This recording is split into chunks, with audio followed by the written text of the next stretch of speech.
Welcome to tonight's Hangout. My name is Elian Ramos, and I am so excited about tonight's show because I have somebody who is a very special person to me. She is a good friend, and she's also somebody whose story is so inspiring. She rose from humble beginnings to become a political powerhouse. In her story has captured the imagination of the whole country. Um, she's become a beacon of hope and an inspiration, not just to Latinas everywhere, but also to people from all walks of life. I'm talking, of course, about Lucy Flores, who is the Assemblywoman from the state of Nevada, and she's also the candidate to Nevada State Lieutenant Governor. Lucy, how are you? Thank you so much for accepting to be here tonight. Oh, of course. My pleasure. And I apologize. We had to start a little late, and we had some technical difficulties. So the picture at the bottom is not me, of course. Yeah, but, we have somebody's guest account, but the name that counts and the face that counts is yours, and we're so glad that you are here tonight. So let's go right into it because we started a little late, Lucy. You are just this bigger than life figure. It's amazing how I've seen you rise through the ranks. You have been everywhere lately. Your story has been inspiring people for a long time. So, but your life has not always been so rosy or so full of flores, like I say.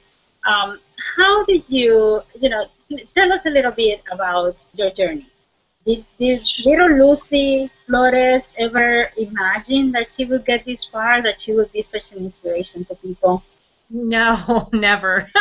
And actually, I just came from, I speak with high school students all the time, and I actually just came from a high school speaking with a high school that's actually very interesting. It predominantly serves at-risk students, and so they were just thrilled to have me there as I was to be there.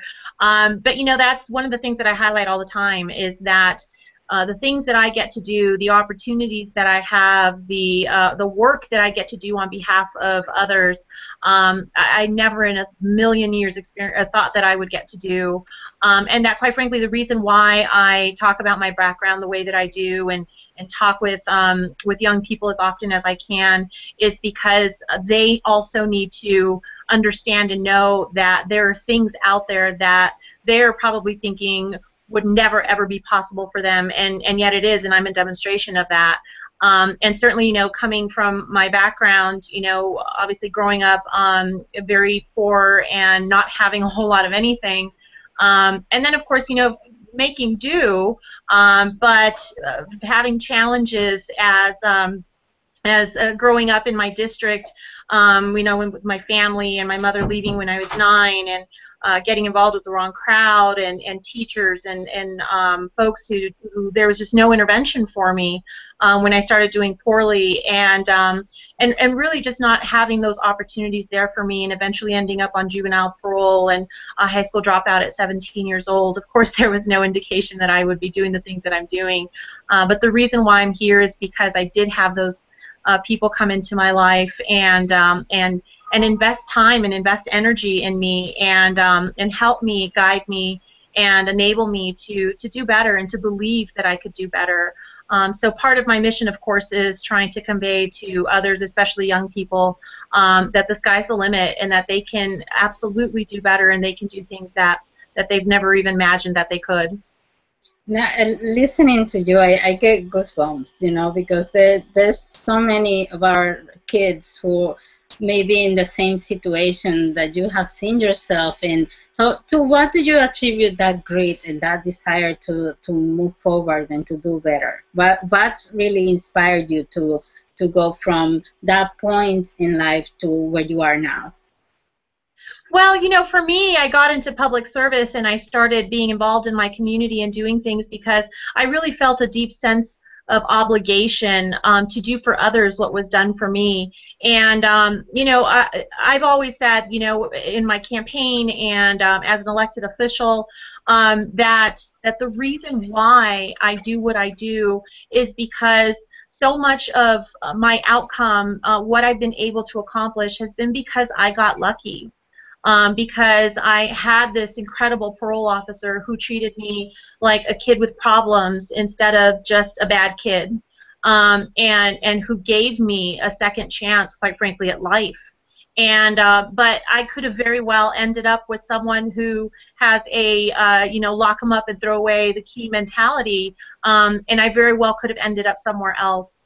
And so for me, so much of the opportunity I got is not because every single kid was being invested in. It was because I got lucky, and that just should not be the case for anyone, for any young person in the state of Nevada or in this country. I fundamentally believe that this is still a country, this is still a state where the American dream is a possibility for anyone, that you can make it if you try. And unfortunately, that's just not the situation for so many of our young people. And so for me, it's just always been a very deep-seated belief and obligation that we have to ensure that everyone has access to high-quality education, that everyone has access to mentors and role models, and that everyone is given the chance to do better. And that's really just what it boils down to for me. Yeah, and talk about American dreams. My God, you are now running to be the first Latina Lieutenant Governor of the state of Nevada. So Yeah.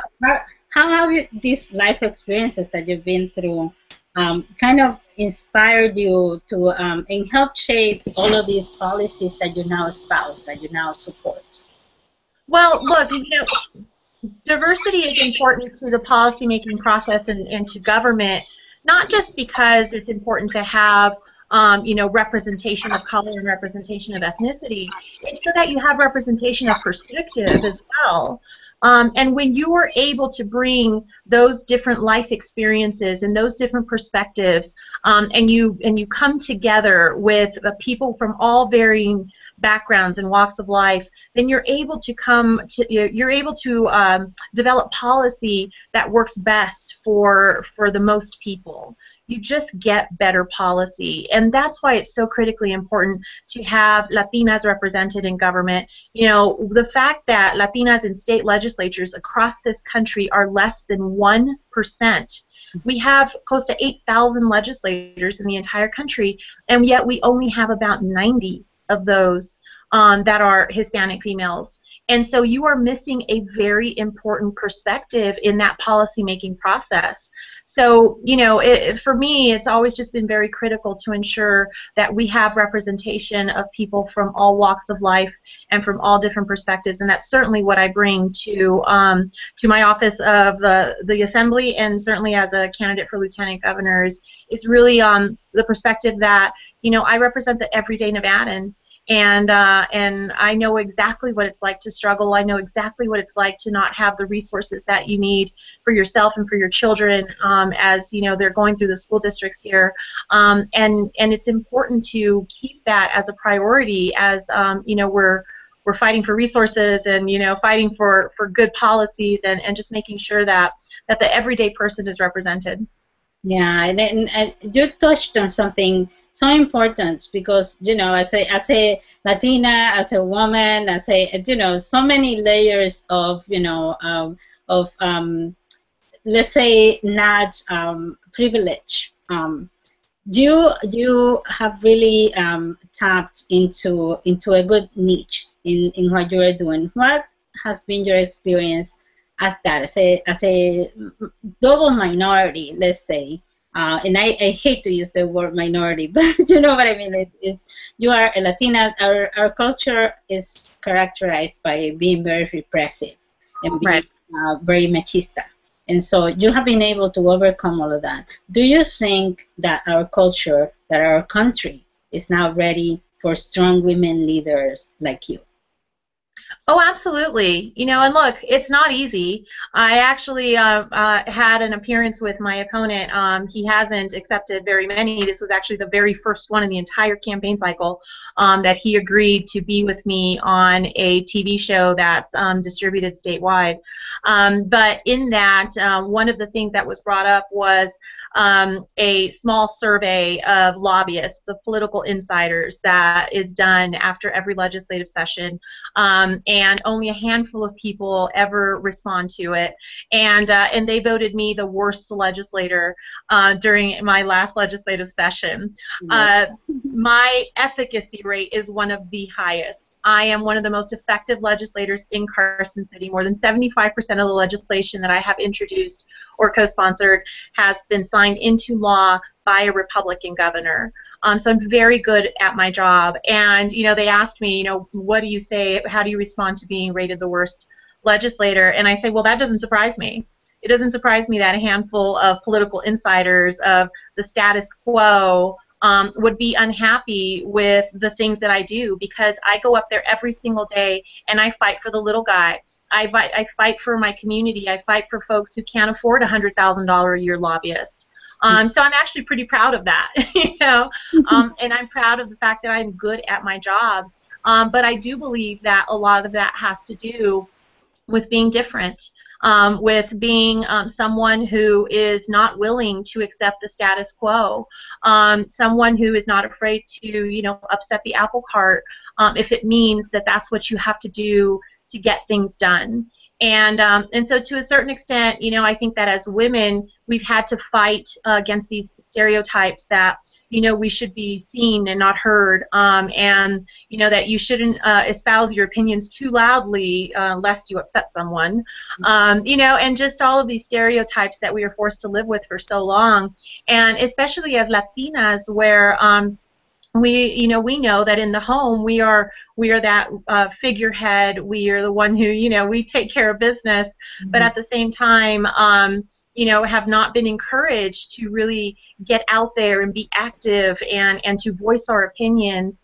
And so it's been tough, you know, having to you know, have people that just are not used to that kind of approach. But at the same time, if you look at what women have accomplished nationally, and the fact that we're even having conversations about a female president of the United States, and have really seen the progress that we've made, we're absolutely ready. That's not to say that it's not still going to continue to be difficult, and that we're not going to experience you know, folks who just aren't used to it. But I tell you what, you just keep moving forward, and they will have to get used to it. Yeah, and it's funny because the language is always, you know, women are difficult, women are this B word, but when a man displays the same kind of attitudes or the same kind of, you know, way of doing things, then that means that he's a powerful leader, you know. So it's just, I am so glad that you are out there, like, busting all of these stereotypes, because that's exactly what we need, you know.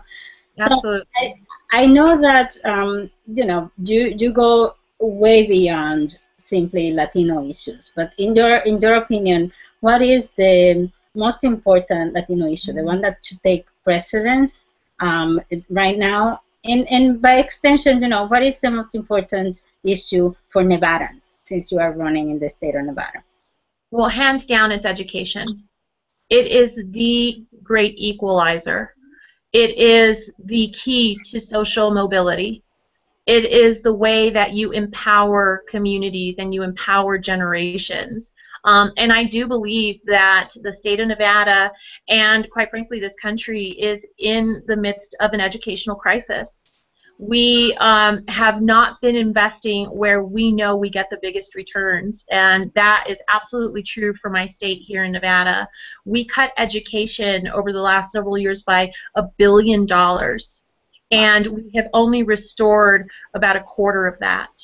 And so for especially for the Latino community, where you have a disproportionate amount of people in that community who have not gone on to formally educate themselves, they're not college graduates, you know, those numbers are getting bigger, but we have to focus on making sure that college is affordable, that every kid has access to high quality K-12 education and pre-K education, and that we're ensuring that our class sizes are reduced so that there's not 40, 50 kindergarteners in one class. You know, focusing on funding English language learning programs for bilingual kids. I mean, there's just so many things that we have to focus on and prioritize. And that's an American issue. It's a Latino issue. It's an everybody issue. But I think it's even more important for these communities that have disproportionately terrible statistics in terms of their achievement. You know, their third grade reading skills. You see that in the state of Nevada, you have 30 to 40% of kids who are reading at grade level. That is just appalling. And so we just, you know, we have to get organized. We have to put some action behind it, and we just have to make sure that that's a priority for all of our kids, but certainly for the Latino community as well. Yeah, and I mean, we can see the proof is in the pudding, right? You were able to attend law school. You have now become an educated woman, a woman who is out there changing the world. And you also come from immigrant parents, and I know this. I've heard your story before, but and of course I cannot have you in the show without asking you about, you know, is the topic to you is immigration reform. I would love for you to put it into perspective in terms of how it impacts your state, but also like into the bigger perspective. What is your stance on it, and what are your thoughts on the issue?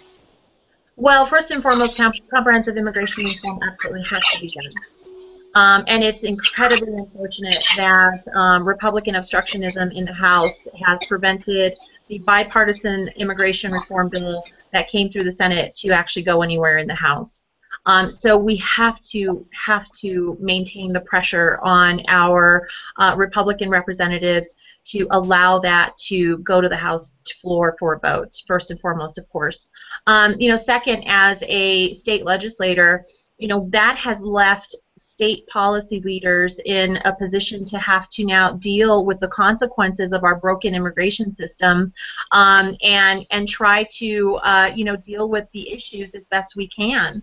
And so in the state of Nevada, you know, we had, when I was elected in 2010, we went from 2 to 8 Latino elected representatives that year, and that was the year of the anti-immigrant wave, where you saw SB 1070 in Arizona and copycats all over the country. Because we had that representation, our Governor Sandoval, was a supporter of SB 1070, and Republicans tried to introduce those things here in Nevada, and we stopped it. We were one of the few states who completely stopped that anti-immigrant wave and anything like that from coming to our state, and we're very proud of that. And now you just fast forward 2 years later, and Latinos continue voting in record numbers. Every single year since 2008, Latinos have voted at a higher rate than expected. And because of that, you now see that we were able to be proactive, and we passed driver's authorization cards for the undocumented community here in Nevada. We finally funded, for the first time ever in the history of Nevada, added over $50 million for English language learners here in Nevada, all under that same governor who was pro SB 1070 just 2 years before. So you see that, you know, we've had to, as a state legislature and as state leaders, had to deal with, you know, some of the issues that have come as a result of our broken immigration system. But it's a Band-Aid. They're Band-Aids. We have to focus on the fundamental issue, which is comprehensive immigration reform, and making sure that that gets done. Mm-hmm. Can you speak about the, you know, the administration's reluctance to tackle the ACA? What is your stance on that? The ACA? No, the DACA. Oh, the DACA, yes. So, you know, look, I absolutely believe that Obama needs to use whatever executive power he has to expand deferred action for all of our undocumented people who are caught in limbo right now. We have to stop the separation of families. We have to really continue demanding that he do whatever is within his power to stop the separation of our families. I mean, it's the right thing to do. And so I joined the chorus of colleagues in the state legislature and in the federal Congress in demanding action. And so, you know, it's just the right thing to do, and it needs to be done. If Congress is going to delay, if we cannot get Republicans to move, then I do believe that President Obama needs to do whatever is within his power to do something to mitigate these deportations. Mm-hmm. And thank you for you know, sharing that. I know there's a lot of politicians who would rather not comment, or who would, you know, shy away from talking about this, but you are obviously a very outspoken woman, and somebody who's not afraid to defy the expectations, right? So I would love to hear what would Lucy Flores do as the first Latina Lieutenant Governor of the state of Nevada, because you will be. Well, thank you. Well, we're certainly working towards that. But, you know, look, first and foremost, my priority is this education. The Lieutenant Governor's office in Nevada is actually very unique in that, and can you still hear me correctly? I'm getting a little bit of feedback, but can you hear me fine? Yeah, I can hear you. And so in Nevada, the Lieutenant Governor's office actually continues to be a policymaker. They can introduce legislation, which is unique for the Lieutenant Governor here compared to the others in the rest of the country. And so I can continue being a policymaker and bringing those relationships with me and my experience as an effective legislator to work on various policy areas. And so first and foremost for me is absolutely education and continuing to do the appropriate reforms. But to fight for education funding, because that is what's absolutely needed in Nevada, is to properly invest in education. And that's not usually a topic that the Lieutenant Governor has talked about before. They generally tend to focus just on economic development issues and tourism, which is absolutely important for my state, and I will continue to work on those and, you know, do a good job with it. But I believe that the Lieutenant Governor's office is just a really great opportunity to talk about any issue because of the flexibility in that office, but any issue that is important to my community, that's important to me, that's important to my state, and of course education is one of them. So I will continue to advocate to bring people together, to find solutions and to actually solve our problems here in Nevada. And I have a demonstrated record of success, so I will continue employing my same methods, even if it pisses some people off every now and then, and get things done for my community and for the people of Nevada. Well, you know that, you know, sometimes you have to stir the pot a little bit so that things get done, right? And that's right. Just a little, maybe not too much. Well, that's exactly what we need from politicians, you know, somebody who knows what the right things to do are and is willing to stand up and defend them. Yeah, I want to give you this last few minutes for you to tell us how can people, no, first of all, your call to action to people. What would you like people watching to do? It can be just for your campaign or in general. You know, what is the most important thing you think we should be doing right now? And also, how can we support your campaign even if we're not in the state of Nevada? Well, you know, the really great thing about Google Hangouts is, you know, I don't know how many people are listening or, you know, where they are, but, you know, the best way that, first of all, people can be involved in their own communities is we have to vote. And for me, you know, obviously my campaign and winning is important, but we're not going to get anywhere. We're not going to make progress if we do not vote, and that starts with each and every single one of us.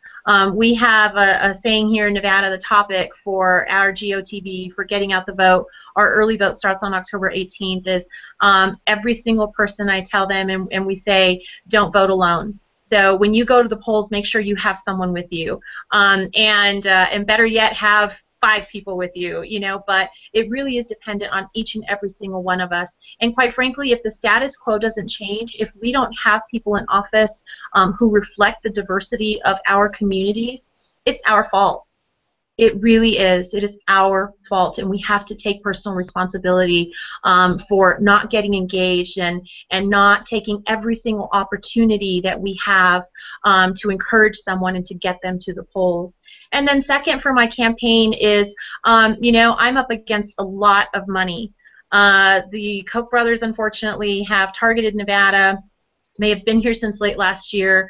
They have already invested millions of dollars in this in my state, and I can't compete with millions of dollars or people who can drop $10 million at the drop of a hat. But what I can compete with is the collective power of everyone in my state and everyone in this country. So every single person, you know, can contribute $5 or $10 or whatever it is that people can spare that day, and that adds up. Obviously, the president's campaign and other successful campaigns have demonstrated the power of volume and the power of people who care enough to send $5. So I encourage people to go to my website. It's lucyflores.com and contribute whatever you possibly can. It absolutely makes a difference. I'm going up on TV very shortly. It's very expensive, and so every single bit makes a difference and will help me continue communicating my message, because when I communicate my message, we know that we're on the right side of the issues, that it resonates with people across party lines, across genders, across ethnicity, and that's the most important thing that my campaign can do, is continue to communicate, and then of course get people to the polls. So those would be my 2 calls to action. Beautiful, beautiful, and we definitely see how inspiring your story is. I have told your story to everyone that I know, because it's an unbelievable life arc that you have had there, and it's an honor and a pleasure to have you here. As you heard, Lucy, you can the website for her campaign is up on the screen. You can see it, and also the contribution link is up, and I'm going to make sure that we have it on the blog post so that everybody can go there, but you can also see it on the screen here if you're watching on Google+. I'm going to first of all, thank you, Lucy, for being here, for taking this time. I know you're everywhere right now, you know, on the campaign trail, and you're, you know, obviously working on your day job as an Assemblywoman, tackling the important issues in your state. So I appreciate very much that you took the time to be here. Thank you for sharing your message of hope and of inspiration with us. And I want to urge everyone who is watching right now to please support Lucy. Beyond the partisan lines, but when you support Lucy, you are supporting a bigger story. It's the story, you know, of the underdog who actually was able to overcome all of those, the obstacles in her path to become an amazing woman. And we are so proud to have you, Lucy. You know, you have my support. And if you want to say a couple of words before we go, you have the stage.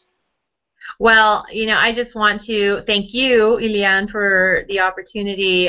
You've been an incredible role model yourself, and you know, when I was first elected, you were one of the first people I met, and I think it's a testament to what we can accomplish together, because we have always supported each other's efforts, and you know, as Latinas, and oftentimes as women who was oftentimes the only Latina in the room, sometimes it feels like you're the only one, but we're not alone. And if we continue supporting each other, we can all achieve incredible, amazing things for our communities and for this country. And I really appreciate all the work that you do as well. So muchísimas gracias, amiga. Te quiero mucho.